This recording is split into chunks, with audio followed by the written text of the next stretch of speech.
Hi, welcome back. Right now I wanted to talk about ambiversion and how that correlates to introversion versus extroversion as a topic that was created by Carl Jung. And Carl Jung is a Swiss psychologist, and a lot of people know about him. However, if you do not know about him, that's okay. He's one of the founding fathers of modern psychology, so to speak. And introversion versus extroversion, a lot of people talk about it, a lot of people have heard about it.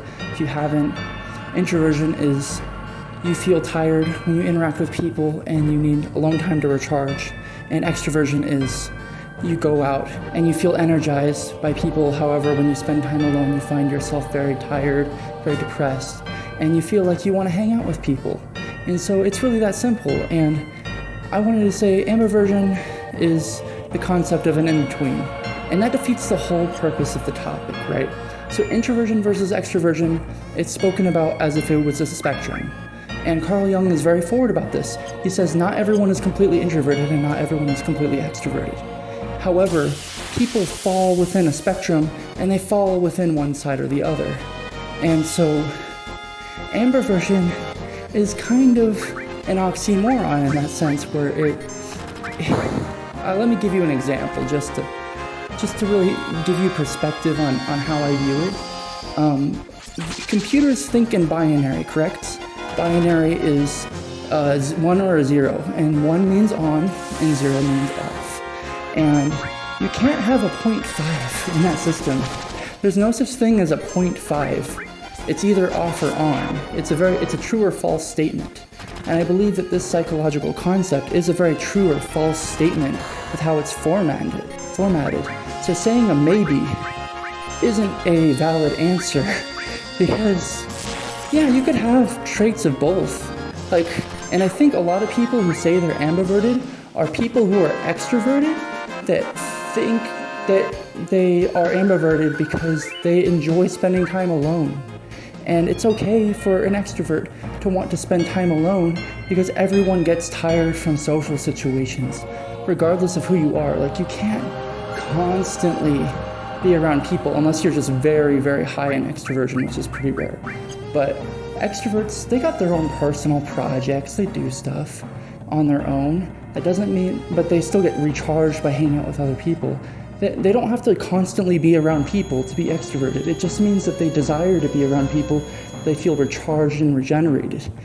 And a lot of people feel recharged at certain points around people, especially because I'm an introvert. If I'm in a small group where it's 2 or 3 people, I feel pretty recharged by that. I feel like the topic is engaging and the people I interact with, I know them on a personal level.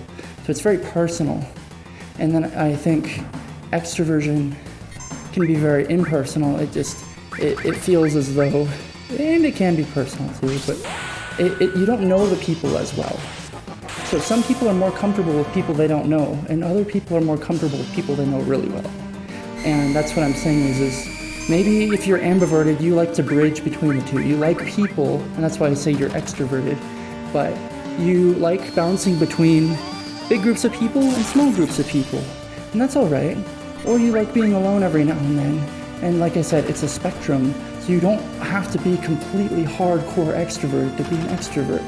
And I am saying too, it's true about introversion. You don't have to be alone all the time. You can't be alone all the time. You will get really sad if you're alone all the time. So introversion's like that too. Sometimes introverts get recharged by being in a group setting, and that happens a lot to me. I think it's a common experience, but I think ambiversion is like in binary, trying to take a true or false, off or on situation and saying, well, the light is flickering.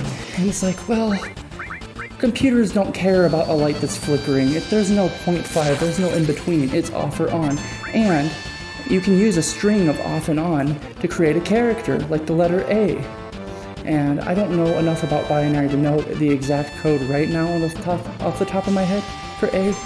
However, there is a string of, I think 8, maybe it's 5 to 8 numbers that creates a a character. But regardless, I'm going off topic and talking too much about binary. I'm just saying, it's off or on, guys. Like, why are we talking about ambiversion in regards to introversion versus extroversion? It doesn't make sense in... It doesn't make sense in the sense that the original theory was that there was two types, right? And that there's a spectrum. And everybody falls on that spectrum, so if you say you're an ambivert, then you could argue that everyone is an ambivert. And that is my conclusive argument, is if you think you are ambiverted, maybe everybody you interact with is ambiverted. Therefore, it debunks the whole point. And so if you believe in ambiversion, you don't really believe in introversion versus extroversion. Thank you.